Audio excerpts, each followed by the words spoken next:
Hello, welcome to the CV's Flight Channel. 2 races. Let's send it to Katie Osborne with more. Levi certainly hoping for a comeback effort today.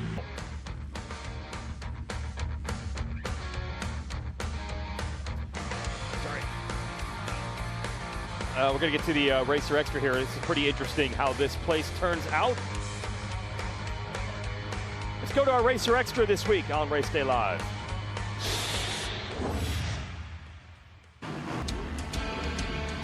And Lucas Kunin in his first pro motocross race in America, second in both motos, very impressive. The influx of fast Europeans to SMX is one of the top storylines of 2026. But the path across the Atlantic is nothing new. 50 years ago, Roger de Coster came to America to compete in the Trans-AMA Series. And the Belgian superstar carried with him 5 world titles and the nickname, The Man. When his countrymen Lucas and Sasha Kunin set their sights on the States, those young stars honored de Coster by wearing tribute gear to him at the Thunder Valley National. Yeah, it feels good because we have had a drought in riders from Belgium performing at the high level. These kids are pretty awesome. They're really special, and not only are they fast on the track, but they're really, really nice people too. So I am proud of them. Today at Southwick, the Kunins continued their quest to make their USA dreams come true, and also fulfill the legacy of superstars from Belgium who have found success stateside. Well, the success continues. We can show you what the first qualifying session looked like and give you some of the fast times. 250s coming up now, and we'll see Sasha in a moment. But there's also the other element at Southwick. When we show you these qualifying times, maybe not a surprise at this track, the locals come out. They're in the B group when the track is relatively smooth. So here's an example. Larry Fort Jr. here, 3rd quickest overall, has happened first thing in the morning. Yeah, that's the part where you get here excited. You got a smooth racetrack. I don't know if this track's ever smooth, but a fast racetrack. Larry definitely took advantage of that. Comes in here 3rd fastest, looking good. Better tell the shadows here early in the morning. And then it was Charlie Cannon, Jake Cannon, Charlie Cannon's brother, going out here laying it down. He was your 2nd quickest out there. Another great opportunity for him. I don't care how smooth the racetrack is, you still got to put the time down, and both these guys did it. So good job, Larry and Jake. But they were chasing this guy. Makes a small mistake right here, but don't worry, people. You're going to get up and go even faster. It was Sasha Kunin, way faster. Was 1.8 seconds faster than Cannon, but remember Cannon's 2nd overall was on a different track. Kitchen was the next best rider, and he had a 1:58.5, the next best in the A group.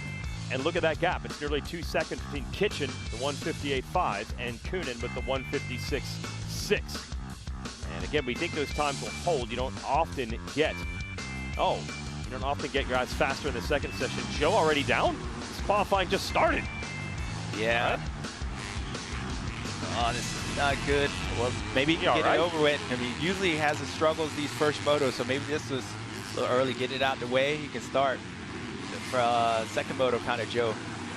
Right, that'd be the silver lining, because he talked about the early crash. Wait a minute, this level being attended to by the Alpine Stars medics. Now you see Joe's back on the bike and back on the track, but not up to race pace yet.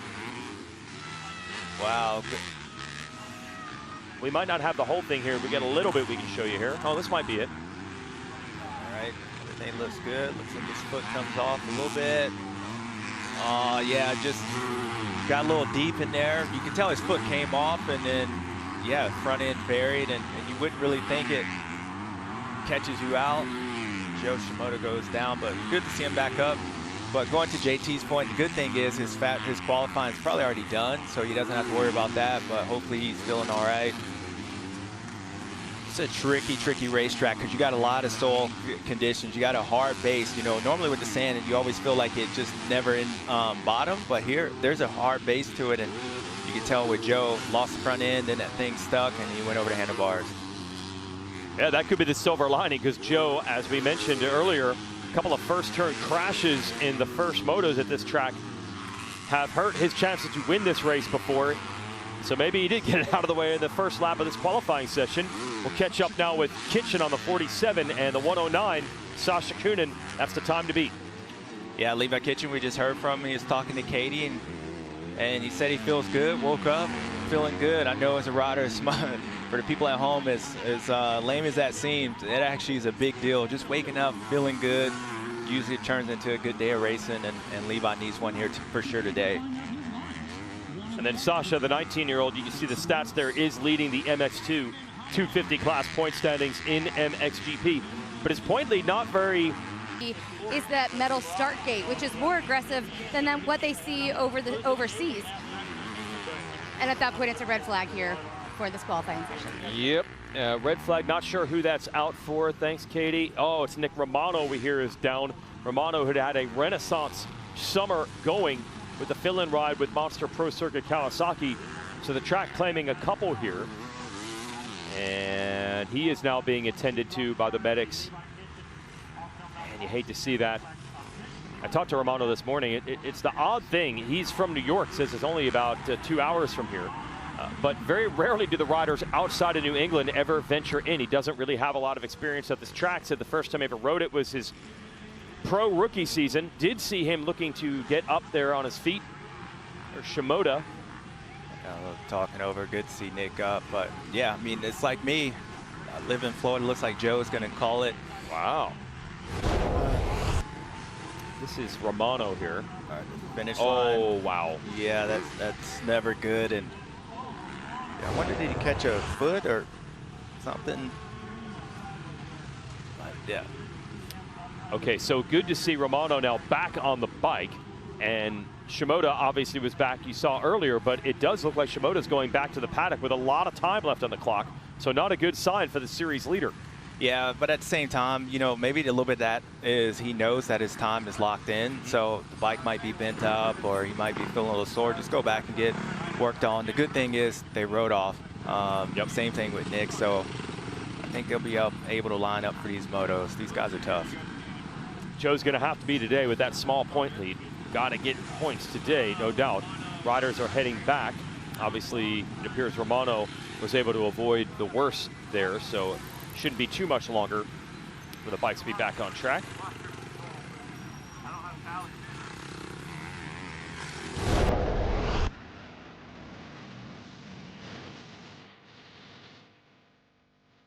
Pro Motocross is proud to partner with UFOplast, the official motocross plastics partner of the Super Motocross World Championship. Find the perfect plastics for your dirt bike at ufoplast.com.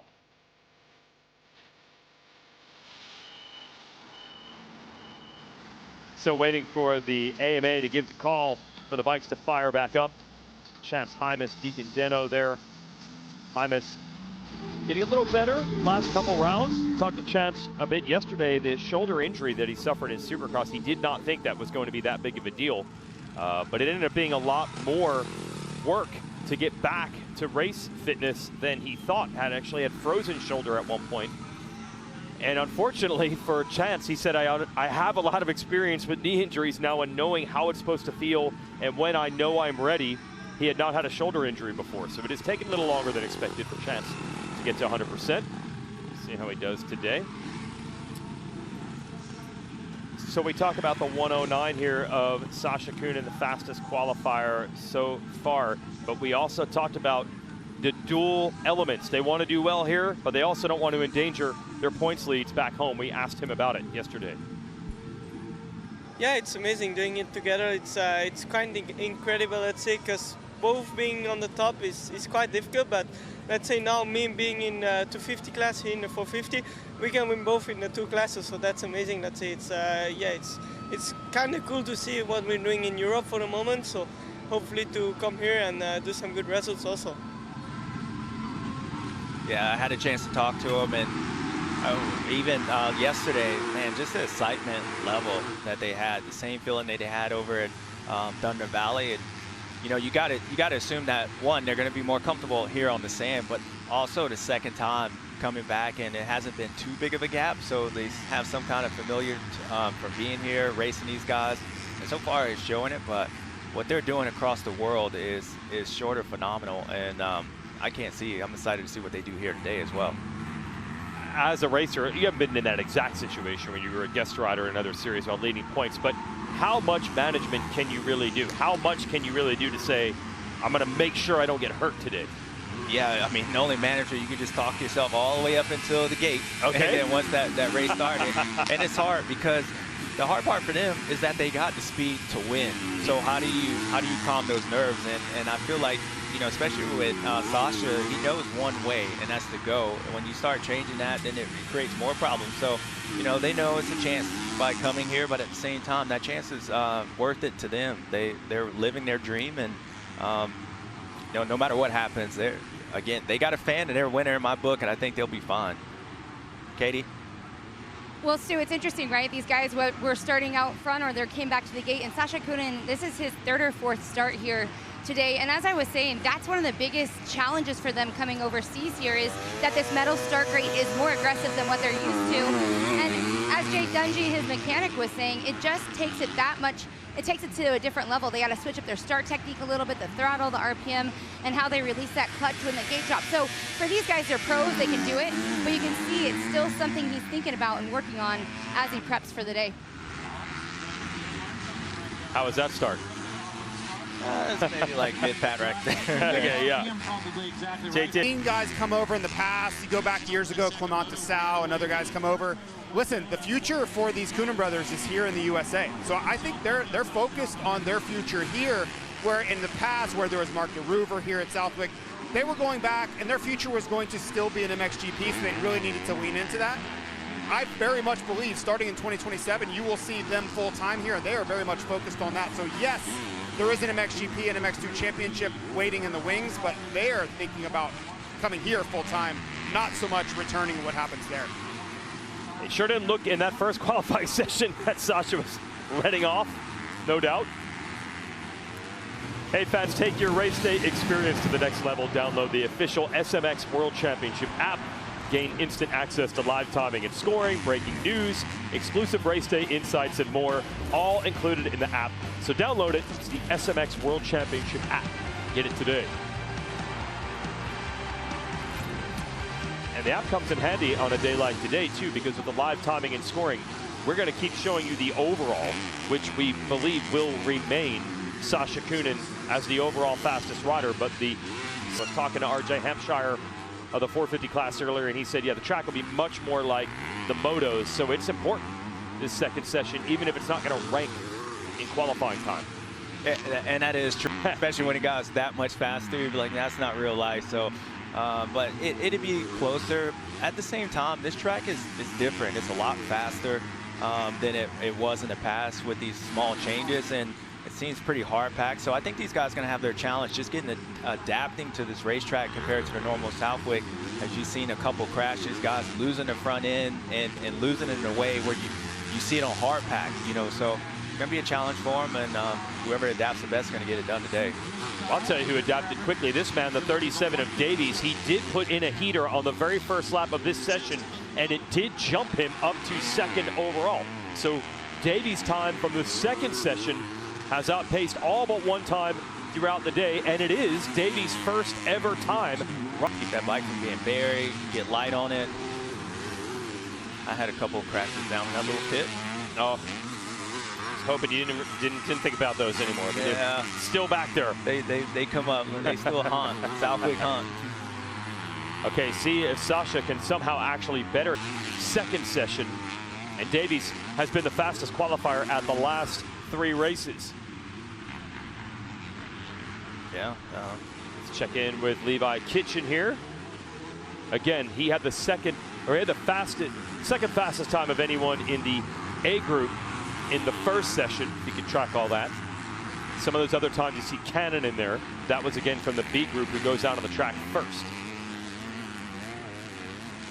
There's Levi, the body English, that's his trademark. Yeah, but that actually works out well, especially on these tracks like this. He uses that body instead of having the bike soak it up. He uses his body.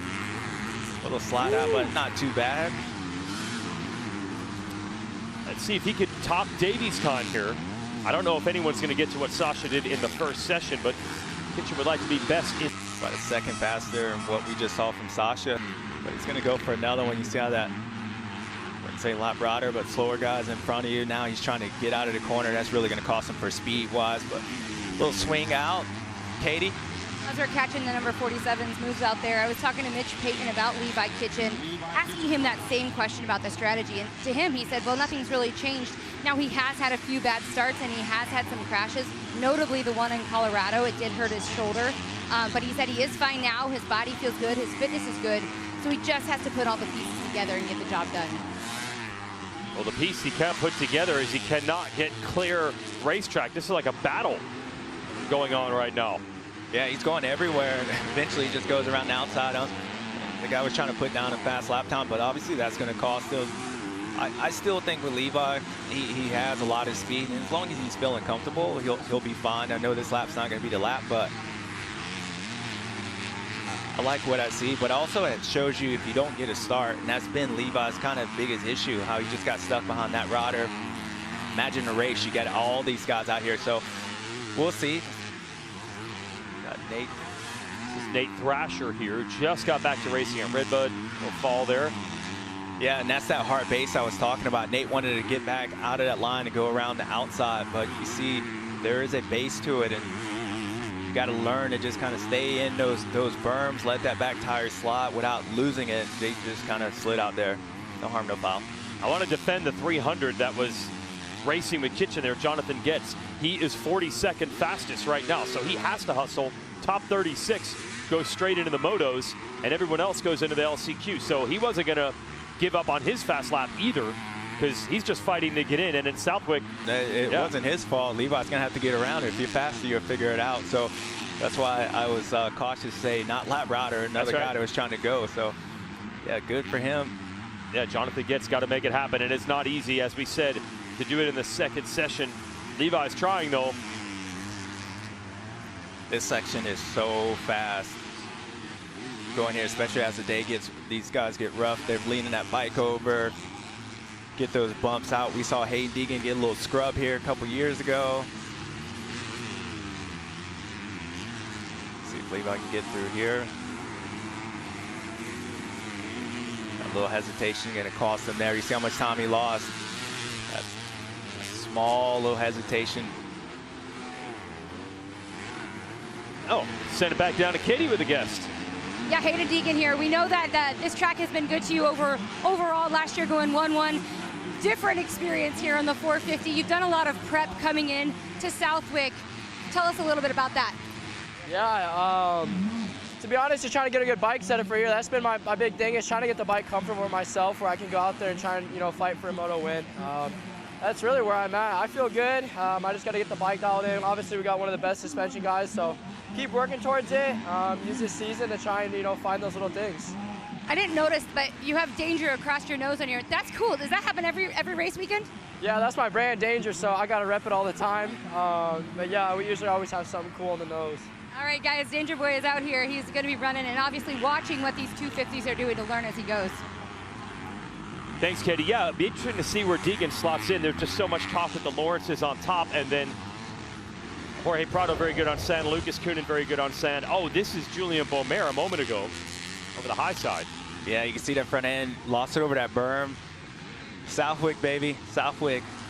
Julian is another rider that kind of needs a good weekend. Still proud of him so far, great season, but as far as his championship, him and Levi, they need to have a bounce back race. Right now, Beaumer is 7th fastest. And last week, he was really happy with his riding, but he got stuck, literally stuck, in a rut on the first lap of Moto 1, and then Moto 2 crashed twice. And it really wiped out any chance of a good result or scoring a lot of points. But he's trying to prove that he could do it in the softer, sandier conditions. Beaumer with another chance to do it today. Certainly showed he could ride the ruts at High Point well when he nearly won the first moto. But this is a pivotal point in the 250 division for the likes of Davies and then Shimoda, who crashed on the first lap of this session and went back to the paddock.